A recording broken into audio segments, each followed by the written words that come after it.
다음 주일은 무슨 날입니까? 예, 추수감사주일입니다. 다음 주일은 무슨 날이에요? 하고 유치부에서 선생님이 물었더니 아이들이 빼빼로데이요 이렇게 유치부에 가서 보니까 빼빼로데이라고 얘기하더라고요. 여러분, 다음 주는 추수감사주일입니다. 그래서 하나님이 1년 동안 우리에게 은혜 주신 것들을 기억하고 그 은혜 주심 앞에 깊이 감사하는 그런 어떤 시간들을 하나님 앞에서 가져가기를 바랍니다.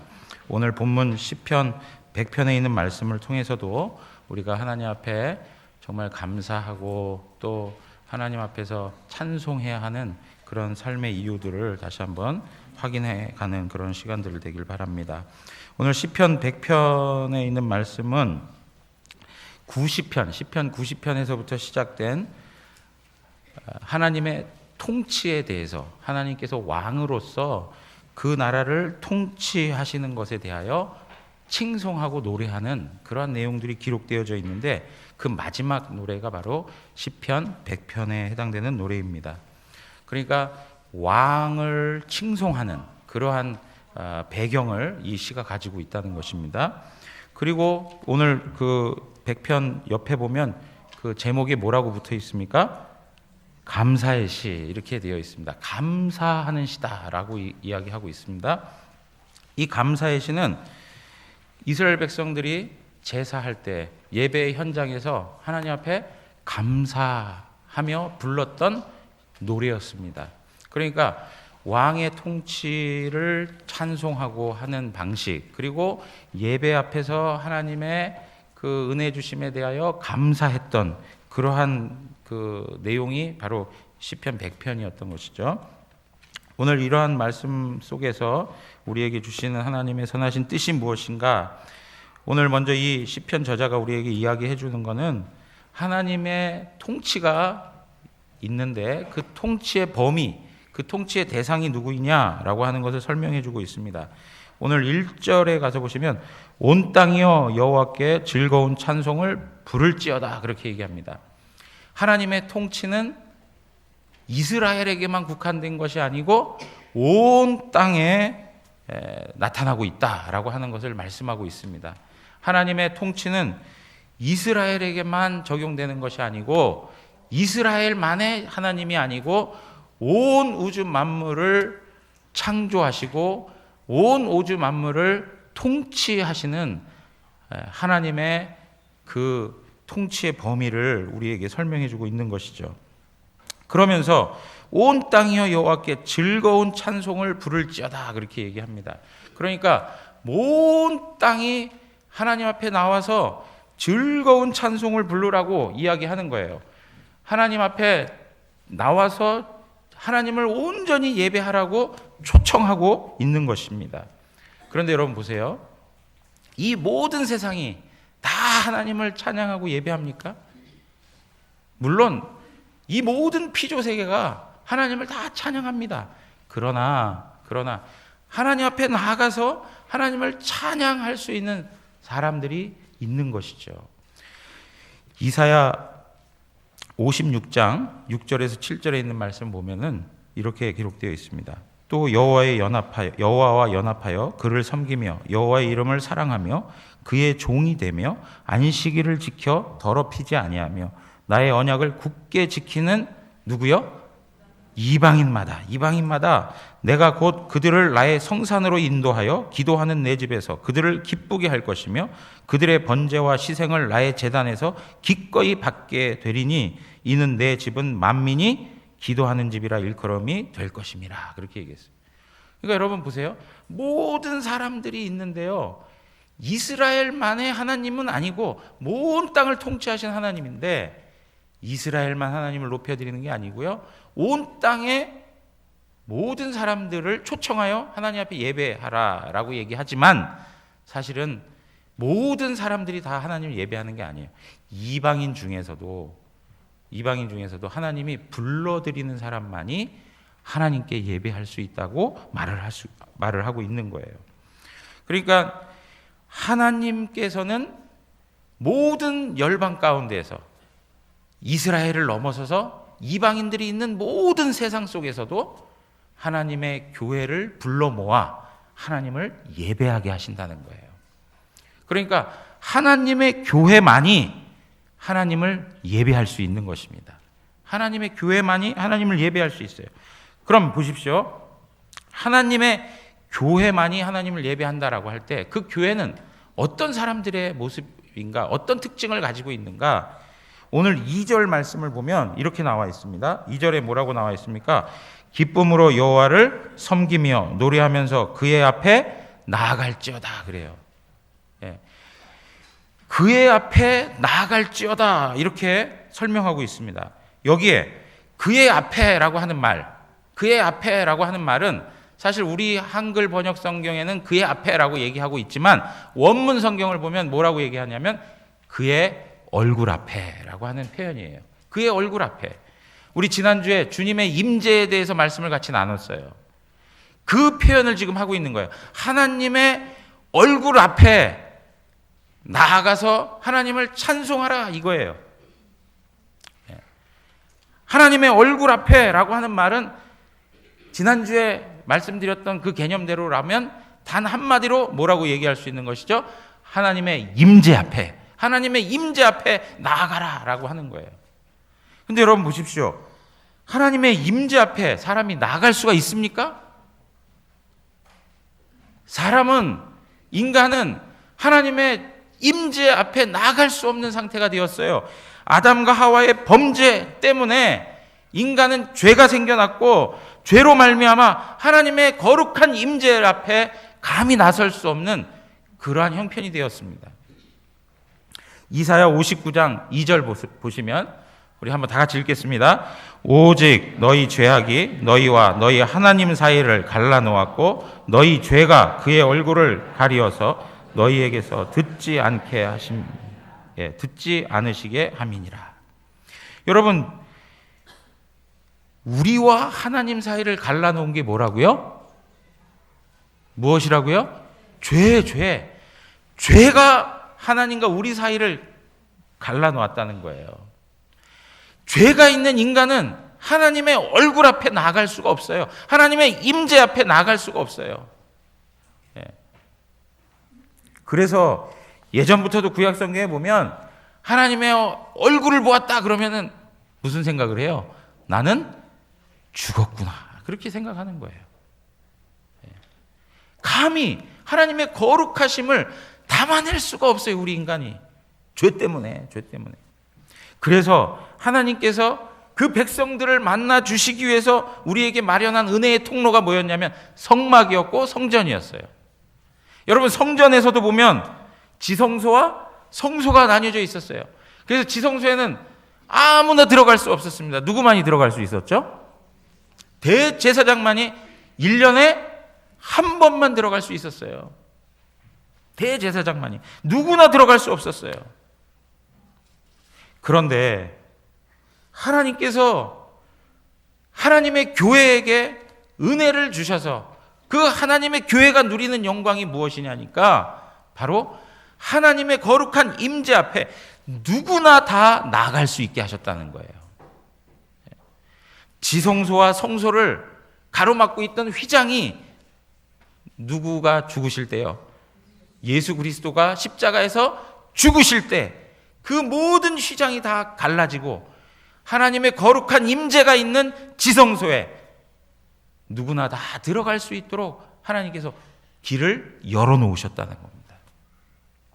히브리서 10장 19절에서 20절 말씀 우리 한번 또 다 같이 읽도록 하겠습니다. 다 같이 읽습니다.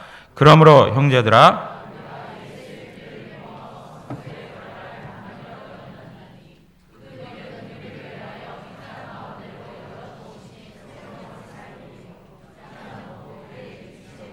아멘. 예수의 피를 힘입어 우리는 성소에 들어갈 담력을 얻었습니다. 예수의 보혈로 말미암아 우리는 하나님을 대면할 수가 있습니다. 오늘 이 예배 시간에 우리가 하나님의 이름을 부르며 하나님의 거룩한 임재 앞에 함께 거할 수 있는 것은 예수 그리스도의 보혈 때문입니다. 그것이 우리의 심령을 정결하게 우리의 죄악을 다 덮어주셨습니다. 사랑하는 성도 여러분, 주님의 교회가 가지고 있는 엄청난 특권이 바로 이거죠. 하나님 앞에 담대히 나갈 수 있다는 거예요. 하나님 앞에 나아가 예배할 수 있다는 거예요. 하나님의 이름을 높여드리는 자리에 설 수 있다는 거예요. 여러분, 성경에 보면 오늘 또 다른 표현으로 이렇게 얘기해요. 4절에 뭐라고 얘기합니까? 그 문에 들어가며 찬송함으로 그의 궁정에 들어간대요. 들어간대요. 여러분, 들어가는 게 중요해요. 어디에 들어가는 거죠? 이게 지금 성전에 들어가는 거예요. 성소에 들어가는 거예요. 들어간다라고 하는 이 들어감이라고 하는 복이 얼마나 중요한지 몰라요. 문이 닫혀져 있었는데 그 문이 열려서 거기에 내가 들어갈 수 있다는 거예요. 하나님의 안식이 있는 곳, 하나님의 영광이 있는 곳, 하나님의 임재와 하나님이 주시는 엄청난 은혜가 있는 그곳에 우리가 들어갈 수 있다는 거예요.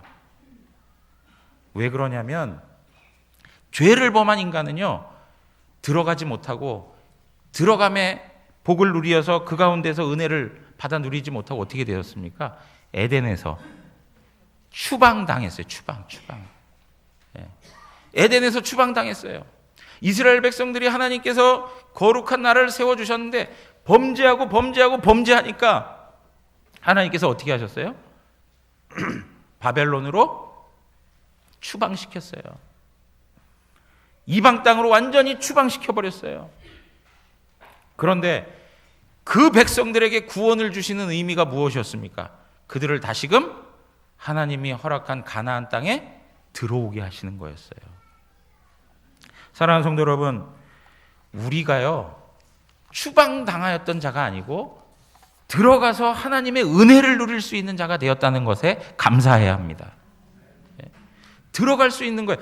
엄청난 복이 있는 곳에 들어갈 수 있는 자격이 주어졌다는 거예요. 모든 사람들이 다 누릴 만한 것들이 아닌 것이죠.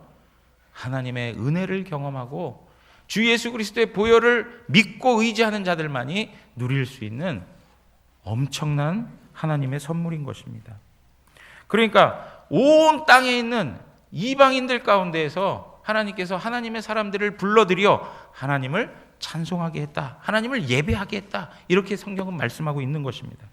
에베소서 3장 6절에 보니까 이는 이방인들이 복음으로 말미암아 그리스도 예수 안에서 함께 상속자가 되고 함께 지체가 되고 함께 약속에 참여하는 자가 됨이라 그랬어요. 이방인들도 예수 그리스도의 복음 때문에 예수 안에서 상속자가 되었다. 여러분, 이 이야기는 누구에게도 적용할 수 있는 거예요? 우리 자신에게도 적용할 수 있는 거예요. 우리는 예수 안에서 하늘의 상속자가 되었습니다. 그리고 함께 지체가 되었다. 그리스도 예수 안에서 그리스도와 더불어 함께 지체된 자들이 됐어요. 그리스도의 몸을 이루는 지체가 되었다는 거예요. 함께 약속에 참여하는 자가 되었어요. 하나님의 언약 백성으로서 하나님이 약속하신 그 은혜를 우리가 받아 누릴 수 있는 자격을 얻게 되었다는 말이죠. 사랑하는 성도 여러분, 우리가 하나님의 은혜로 이러한 복을 누려 하나님 앞에 나아가서 예배하는 자가 되었는데요. 그러면 이 예배하는 자가 어떻게 하나님 예배해야 될까? 어떻게 하나님 앞에 감사하고 하나님 높여야 될까? 오늘 보시면 첫 번째로 전심으로 큰 소리로 하나님을 찬송하라는 거예요. 1절에 보면 여호와께 즐거운 찬송을 부를지어다, 그렇게 얘기하고 있습니다. 여호와께 즐거운 찬송을 부를지어다. 여러분, 제가 이 시를 생각할 때 어떤 생각을 해야 된다고 말씀드렸습니까? 왕의 통치를 칭송하는 시라고 말씀을 드렸어요. 그러니까 이 이야기는 뭐냐면 왕이 행차를 하게 되면 백성들이 쭉 가에 서지 않습니까? 그러면 왕이 지나갈 때 백성들은 뭐 해야 될까요? 예? 백성들은 왕에 대해서 데모해야 되나요? 예? 왕에 대해서 칭송해야 되는 거예요. 그 왕을 높여주는 일들을 해야 되는 거예요. 제가 보니까 우리 지구상에 있어서 그 일을 제일 잘하는 집단이 있어요. 예? 그러한 방식을 제일 잘하는 집단. 북한. 예? 북한. 어떻게 그렇게 하는지 모르겠어요. 아무리 뭐 강요를 한다 하더라도 참 모양새는 참 대단해요, 정말. 근데 여러분 보세요. 예수 그리스도께서 예루살렘에 입성하실 때 어떻게 했습니까? 주변에 있는 모든 사람들이 서서 호산나 다윗의 자손이여 하고 환호했어요. 그러니까 여러분 오늘 여기에 즐거운 찬송을 부를지어다라고 하는 이 히브리 말, 이거는 어떤 의미를 가지고 있냐면 놀라거나 기쁘거나 해서 소리치는 그런 의미를 담고 있는 거예요. 놀라거나 기쁨을 가지고 있어서 그냥 막 소리가 저절로 탄성이 나는 그런 의미를 담고 있는 거예요. 심지어는 어떻게 표현까지 하냐면 큰 소리를 해가지고 기가 먹게 할 정도로 하라, 이런 의미가 담겨 있어요. 여러분 우리가 하나님 예배할 때 어떻게 해야 될까요? 하나님을 찬양하고 하나님 높여드릴 때 큰 소리로 하나님 앞에 우리가 고백하고 하나님 높여드려야 된다는 거예요. 옆에 있는 사람이 좀 시끄러워, 좀 그만 좀 해, 막 이럴 정도가 되더라도 하나님 앞에 전심으로 막 해야 되는 거예요. 간혹가다 제 아내가 그래요. 제가 박수 이렇게 치면 막 기가 아프다고 그래요. 기 아프건 말건 그냥 물론 남을 배려하는 부분도 있어야 되지만 하나님 앞에서 하나님을 높여드리는 자세에 있어서 큰 소리로 정말 마음속에 큰 감격이 있어가지고요, 하나님 앞에서 다른 사람의 기가 먹을 정도로 그렇게 외치라는 거예요. 이 단어가 가지고 있는 뜻이 그렇단 말이에요. 여러분 잘 보세요. 우리 여기 계신 분들 대부분 프로야구 뭐 좋아하시는지 안 좋아하시는지 잘 모르겠지만 만약에 좋아한다면 누구를 응원하겠어요? 네. 네. 삼성을 응원할 거예요. 삼성. 대부분 보면 삼성을 응원해요. 삼성을 응원하는데 상황이 이렇게 된 거예요. 9회 말 투아웃이에요. 2스트라이크 3볼이에요. 주자는 1, 2, 3루, 스코어는 3대 0으로 지고 있어요. 박한희 선수가 나왔어요. 뭐라고요? 삼진입니까? 예. 근데 정말 삼성 이기라고 막 응원을 하고 있는데 박한희 선수가 나와가지고 마지막 날아오는 공을 딱 쳤는데 홈런이 되어버렸어요. 예? 그러면 몇 대 몇으로 이기는 거예요? 4대 3으로 역전승을 하는 거예요. 그러면 가만히 계시겠어요? 어떻게 하시겠어요? 예? 어떻게 해요? 일어났네. 일어나기만 하겠어요? 엄청 막 뛸 거 아니에요. 그죠? 지금 상상만 해도 좋지 않아요? 상상만 해도 좋아요. 근데 그 현장에 있으면은요, 거기에 가만히 앉아있고 입만 뻥끗하고 하는 사람은 오히려 정상적이지 않으세요. 저 사람 이상한 사람 아니야? 이렇게 생각될 수 있는 거예요. 여러분, 오늘 우리가 하나님 앞에 예배할 때 정말 전심으로 하나님 찬양하세요. 우리의 마음 가운데 정말 주님 사랑하는 고백이 있고 주님 주신 은혜가 있고 내가 하나님 임재 앞에 있다라고 고백한다면 그 하나님의 임재 앞에서 어린아이와 같은 모습을 하더라도 하나님 앞에 전심을 다해서 찬양하시라고요. 다윗이 벗개가 들어올 때 너무 좋아가지고 옷이 벗겨질 정도로 그렇게 흥이 났던 것처럼 우리 하나님의 임재가 이 가운데 있다 생각하면 그 임재 앞에서 전심의 마음을 가지고 하나님을 높여드리라고요. 근데 우리가 어떨 때 보면 입만 뻥긋뻥긋 할 때도 많고, 왜 찬양 안 하세요? 속으로 했어요. 속으로 했어요, 속으로. 여러분, 우리의 마음 가운데 정말 하나님이 소리를 주신 거에 감사하셔야 돼요. 세월이 가면 갈수록 소리는 더 안 좋아집니다. 저요, 많은 분들이 그랬어요. 목사님은 노래는 잘 모르겠는데 목청은 좋은 것 같습니다. 그래서 저도 그 말은 정말 일리가 있다고 생각했어요. 참 목청이 좋다. 근데 요새 제가 2019년도 올 한 해 목청이 안 좋아가지고 굉장히 고생하고 있어요. 그래서 오늘도 찬양할 때도 또 느끼는 거예요.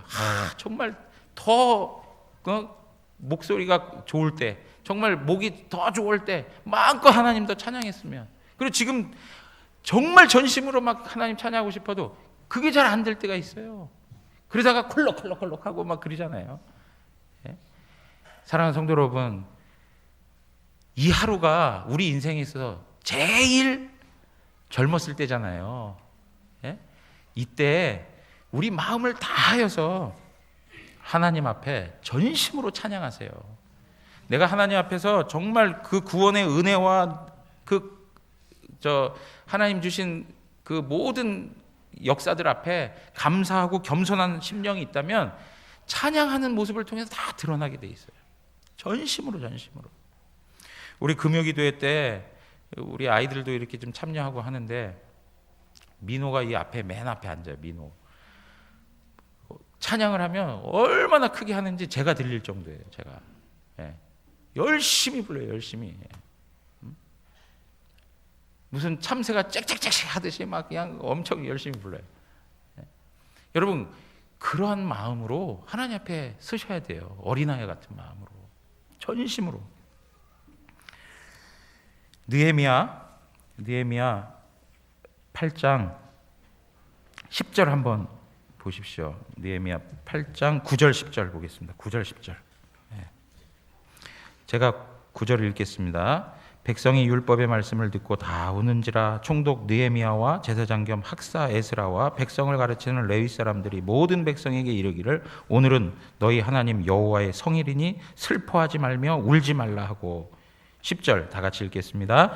느헤미야가 또 그들에게 이르기를 너희는 가서 살찐 것을 먹고 단 것을 마시되 준비하지 못한 자에게는 나누어 주라. 이 날은 우리 주의 성일이니 근심하지 말라. 여호와로 인하여 기뻐하는 것이 너희의 시민이라 하고. 아멘. 여러분 여호와를 인하여 기뻐하는 것이 우리의 힘입니다. 기쁨을 가지고 하나님 앞에 큰 소리로 찬양하세요. 여호와를 향하여 기뻐하는 게 우리의 힘이에요. 지금 하나님의 말씀이 백성들 가운데 낭독되니까 그 말씀을 깨달을 때마다 막 가슴이 찔리고 눈물을 흘리는 거예요. 그러니까 지금 느헤미야가 그들에게 이야기하는 거예요. 오늘은 주의 성일이니까 슬퍼하지 말아라. 슬퍼하지 말고 오히려 기뻐해라. 기뻐하는 것이 너의 힘이 된다. 여러분 우리가 힘이 있어서 기뻐할 수도 있겠지만 사실은 하나님 앞에서 기뻐해 보세요. 그러면 그것이 우리에게 힘이 됩니다. 힘이 돼요. 두 번째로 이와 비슷한 맥락의 이야기지만 둘째로 기쁨과 감사함으로 섬기라는 거예요. 2절에 보니까 기쁨으로 여호와를 섬기며 노래하면서 그의 앞에 나갈지어다. 4절에 보면 감사함으로 그의 문에 들어가며 그렇게 표현하고 있어요. 감사하고 기뻐해라. 그런데 무엇으로 설명하고 있어요? 섬기라고 그래요. 섬기라. 여기서 섬긴다라고 하는 의미는 하나님 앞에 예배한다라고 하는 말하고 같은 말이에요. 하나님 앞에 예배한다라고 하는 말하고 같은 말이에요. 그러니까 하나님 앞에서 우리가 삶을 살아가면서 섬기는 모든 것들이 다 또 뭐가 될 수 있어요? 예배가 될 수 있어요. 그런데 섬기는데 기쁨과 감사로 하래요. 여러분 섬기는 것이 보면 항상 마음에 기쁨이 생길 때가 있겠습니까? 섬기는 거는요, 말 표현은 참 좋아. 섬긴다. 말 표현 참 좋은데 그것이 담고 있는 내용들을 보면 얼마나 많은 희생과 수고와 애씀이 거기에 다 담겨 있습니까? 그러니까 수고로움과 애씀과 희생 그 모든 것들을 감당해내는데 기뻐하고 감사한다. 이 쉬운 일이 아니라는 거예요. 서로 맞지 않는 단어가 여기 함께 조화를 이루고 있어요. 그런데 오늘 주님께서는 어떠한 상황이든지 어떠한 환경이든지 간에 하나님 앞에서 그 모든 것들을 기쁨과 감사함으로 받아들이고 그 삶을 섬기라고 이야기하고 있는 거예요. 여러분 마르다 잘 아시죠? 마르다는 주님을 위해서 얼마나 분주하게 음식을 만들고 했습니까? 그죠?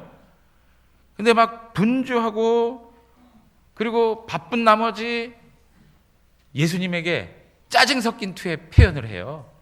뭐라고 얘기합니까? 주여 내 동생이 나 혼자 일하게 두는 것을 생각하지 아니하시나이까 그를 명하여 나를 도와주라 하소서. 분주하게 일을 하고 주님을 위해서 대접한다고 만드는 건데요. 거기에 어떤 요소가 있어요? 불평, 원망의 요소가 담겨 있는 거예요. 마리아도 나를 좀 도우라고 좀 해주십시오, 주님. 그러니까 예수님께서 하신 말씀이 뭐라 그래요? 야, 여러 가지 일로 근심하지 말고 한 가지도 족하다. 그렇게 얘기해요. 한 가지도 족하다. 한 가지도 족하다. 여러분, 하나님 앞에서 여러 가지 일들을 감당하면서 우리가 불평하고 원망하면서 하나님 앞에서 일하고 섬기는 것, 하나님께서 그 마음 기뻐하실 수 있을까? 우리들에게 그렇게 얘기해요. 야, 그렇게 그러면 한 가지만이라도 하나님 앞에 기쁨으로 감사로 해라. 그렇게 말씀하실 수 있지 않겠어요? 사랑하는 성도 여러분, 우리가 이러한 일들이 성경에도 또 나옵니다. 요나 같은 경우가 또 대표적이죠. 요나는 어떻습니까? 하나님의 말씀에 반대해서 행동을 했어요. 니느웨로 가서 복음을 전해라 그랬더니 어디로 갔어요? 어디요? 예, 다시스로 갔습니다. 다시스로. 하나님이 말씀하신 곳에 가야 되는데 자기의 마음에 그게 받아들여지지가 않은 거예요. 니느웨 백성들이 꼴 보기 싫은 거예요. 자기 마음에 그들에게 가서 복음을 전하고 회개를 이야기해서 그들이 하나님 앞에서 용납함을 받고 다시금 번영하는 삶을 살아가게 된다는 거에 대해서 받아들이기가 어려운 거예요. 그래서 어떻게 합니까? 다시스로 가버리죠. 하나님 앞에 숨어버립니다. 근데 하나님께서 어떻게 하세요? 다 추적하셔서 그를 드러내시고 바다에 던져버리시고 물고기 뱃속에 들어가서 막 회개하게 해요. 그리고 나서 물고기 뱃속에서 나와가지고 니느웨에 가가지고 하룻길을 다니면서 복음을 전하는데 그 백성들이 다 변화가 돼요. 근데 여러분 보세요. 제가 보니까 성경 전체 문맥 속에 요나가 물고기 뱃속에 와서 회개한 것 같지만 나와서도요 여전히 불만족스러운 태도는 있었던 것 같아요. 박넝쿨 사건 보니까 짜증이 아주 가득해요. 가득해요. 예? 그러니까 하룻길을 가서 복음 전한 것도요 제가 보니까 그냥 설렁설렁 전한 것 같아. 예? 막 전심으로 하나님 마음 품고 그 백성들에게 하나님의 심판을 막 선포하고 어떻게 해서든지 돌아와라 막 이런 긴박성을 가지고 한 게 아니라 그냥 설렁설렁 그냥 그랬는데 하나님께서 어떻게 하세요? 하룻길 만에 그냥 전체 백성들을 뒤집어 엎으세요. 그래서 하나님께로 돌아오게 하신단 말이에요. 하나님이 일하시면은요 인간이 아무리 불평하고 원망해도 하나님께서 그걸 뛰어넘어서 하나님이 일하세요. 그런데 중요한 건 뭐예요? 우리의 마음가짐 하나님 앞에서 불평하고 원망하면서 하는 일들이 무슨 의미가 있냔 말이에요. 하나님이 하실 일 앞에 기꺼이 수종들어 섬기고 기쁨과 감사함으로 하면 되는데 그러지 못하고 끊임없이 짜증과 불만을 섞어가며 원망하고 이런 방식으로 한들 하나님 그거 기뻐하시겠냐 이거. 일은 일대로 하고 하나님께서 받지 못하시는 그런 안타까움들이 있지 않아요? 제가 이렇게 보면 그런 부분이 있는 거예요. 하나님 앞에 정말 헌신적으로 열심히 해요. 그리고 나서 말로 다 까먹어요. 예? 그냥 말로만 한 거예요. 말로만. 실질적으로 그렇게도 하지 않아. 또 열심히 해요. 하는데 말로 다 까먹어요. 다. 근데 이 말이라는 게 중요한 게 하나님이 그걸 어떻게 하신다고요? 들으신단 말이에요. 하나님 그걸 들으신다고요. 제가 말씀드렸잖아요. 이스라엘 백성들이 광야에서 이제 우린 죽게 됐다. 정탐꾼들이 와서 보고하니까 막 원망이 생겨나지 않습니까? 그들이 이젠 우린 광야에서 죽었구나. 우리를 여기까지 끌고 와서 죽일 거냐? 에휴 차라리 여기 죽는 게 낫지. 하면서 불평을 한단 말이에요. 그 사람들이 진짜 죽고 싶어서 그랬습니까? 그렇지 않아요. 그냥 답답해서 막 하나님 원망하는 차원에서 말한 거예요. 근데 하나님은 어떻게 계세요? 그 말씀에 보면 내 귀에 들린 대로 내가 너희들에게 그대로 행하리라 그래요. 그리고 40년 동안에 다 죽여버리세요. 사랑하는 성도 여러분, 우리가 하나님 앞에서 정말 감사함과 기쁨으로 나에게 주어진 삶의 모든 것들을 감당하며 살아갔으면 좋겠습니다. 내 삶의 모든 일들, 가정 속에서도 우리 그런 것 있잖아요. 왜 하필이면 나한테 이런 가정을 만나게 하셨을까? 이런 그 불만족스러운 표현들이 우리 안에 있지 않습니까? 그러한 모습 속에서도 하나님이 이런 귀한 가정 주신 거에 감사하고 기쁨으로 가족 식구들을 바라보고, 교회 공동체도 마찬가지인 것이죠. 내 삶에 주어지는 모든 것에 대해서 하나님 앞에 기쁨과 감사함으로 받아들이고 그것으로 섬기는 그런 삶의 모습들은 하나님이 정말 정말 기뻐하실 만한 예배가 되는 거예요. 어떤 분이 이런 표현을 했더라고요. 우리는 주님의 팬이 아닙니다. 여러분, 아까 막 열광한다고 그랬잖아요. 팬들은 열광해요. 그리고 열광하는 걸로 끝나요. 열광하는 걸로 끝나는 거예요. 그러나 우리는 주님의 팬이 아니라 우리는 주님을 따르는 자다라고 하는 거예요. 팔로워, 주님을 따르는 자, 주님을 따라가는 자, 주님을 따라가는 자는 삶의 모습까지 철저히 그렇게 주님처럼 행해야 된다는 거예요.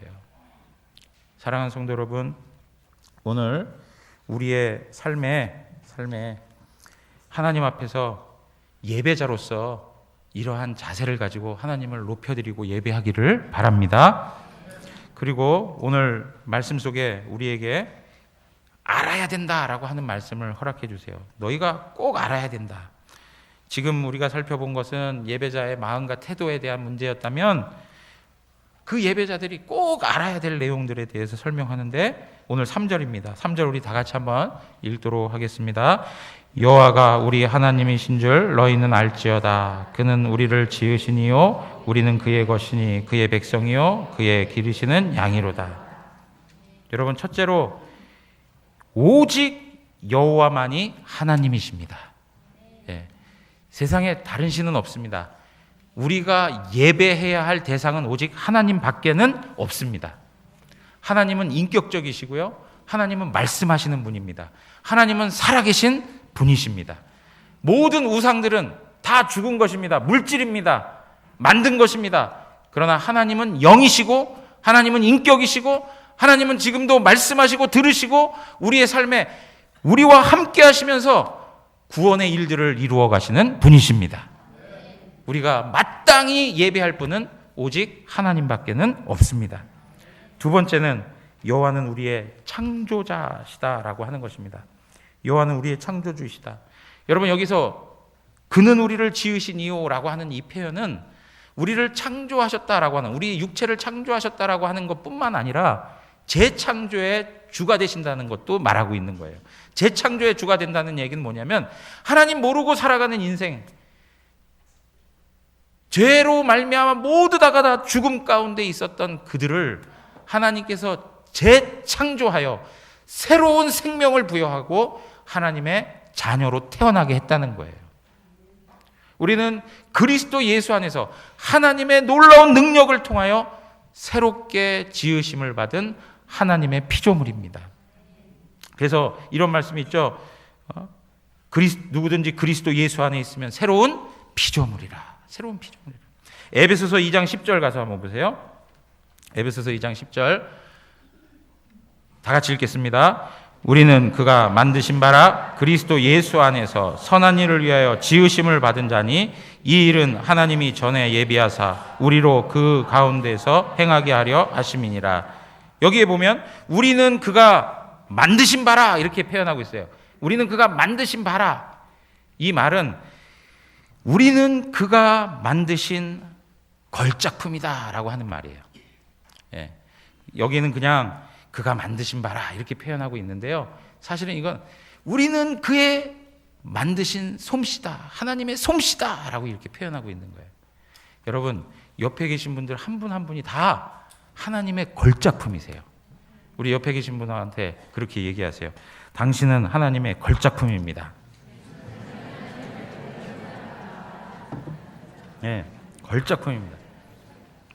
이렇게 얘기할 때 자기는 하지 않고 옆에 앉아가지고 저도 알고 있어요. 이러는 분 참 얄미워요. 예, 예. 제 아내가 지난번에 하나님이 당신을 보고 계십니다. 서로 인사하라고 그랬더니 옆에 사람이 그렇게 해서 자기가 그랬대요. 저도 알고 있습니다. 예, 예.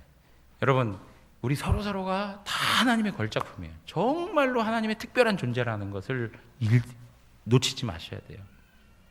그런 사람만이 하나님을 예배할 수가 있는 것입니다. 오늘 우리의 삶에 여러 가지로 우리의 자존감을 떨어뜨리게 하는 많은 일들이 있어요. 그리고 많은 사람들의 평가가 있을 수 있어요.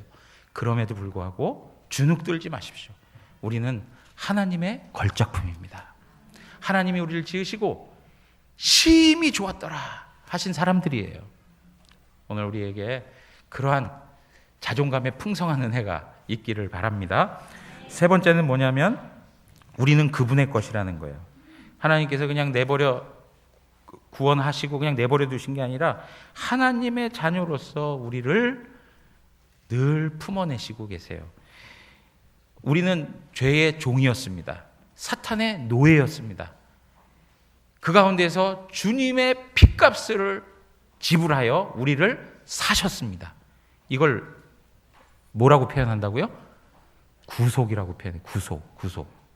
우리가 구속받았다라고 할 때 그 표현이 바로 이거예요. 우리가 노예였습니다. 사단의 종이었고 사탄의 노예로 있었던 것을 하나님께서 그리스도의 보혈로 값주고 우리를 사셨다라고 하는 거예요. 고린도전서 6장 19절에서 20절 보면 우리가 함께 또 읽겠습니다. 너희 몸은 너희가 하나님께로부터 받은 바 너희 가운데 계신 성령의 전인 줄을 알지 못하느냐. 너희는 너희 자신의 것이 아니라 값으로 산 것이 되었으니 그런즉 너희 몸으로 하나님께 영광을 돌리라. 아멘. 여러분들은 값 주고 사신 거예요. 우리가 생각할 때는 은혜로 공짜로 하나님이 우리를 구원해 주셨다라고 얘기하지만 사실은 그 밑바탕에는 하나님께서 엄청난 대가를 지불하신 거예요. 이 세상에 금으로 은으로 표현할 수 없는 예수님의 보혈, 하나님 아들의 피로 말미암아 우리를 사셨다는 것이죠. 우리의 소속은 이제는 사탄이나 그런 죄의 종이 아니라 우리는 하나님께 속한 하나님의 자녀라는 것을 기억하십시오. 그리고 오늘 마지막으로 네 번째, 우리는 그의 백성으로 그의 기르는 양이라고 이렇게 얘기하고 있습니다. 우리 주 예수 그리스도는 선한 목자가 되십니다. 시편 23편에서도 다윗이 고백하기를 여호와는 나의 목자시니, 여호와는 나의 목자시다. 그리고 우리는 그의 양이 되는 것이죠. 그 양 한 마리를 절대로 빼앗기지 않고 절대로 놓치지 않고 하나님께서 먹이시고 입히시고 하나님께서 보호하시고 하나님께서 쉴만한 물가로, 잔잔한 물가, 쉴만한 초장으로 인도해 주시는 줄 믿습니다. 사랑하는 성도 여러분, 우리가 이러한 내용들을 잘 생각하면서 하나님 앞에서 예배해야 되는데 우리가요 하나님 앞에 나아갈 수 있고 또 이렇게 하나님을 예배하고 섬기는 예배자가 되고 그리고 하나님의 값주고 사신 것이 되고 또 그의 양이 되고 뭐 이러한 모든 은혜를 누리게 되는 이유가 뭐냐? 우리로 하여금 하나님 앞에 나아가서 하나님 앞에 받아들여지게 이렇게 하나님을 찬양할 수 있는 자로 서게 하신 그 근거가 뭐냐? 오늘 5절에 우리 다 같이 읽겠습니다. 5절입니다. 다 같이 읽습니다. 여호와는 선하시니 그의 인자하심이 영원하고 그의 성실하심이 대대에 이르리로다. 아멘. 여호와는 선하십니다. 때로는 우리의 삶에 고난이 있고 불평할 수밖에 없는 여러 가지 어려운 상황도 있습니다.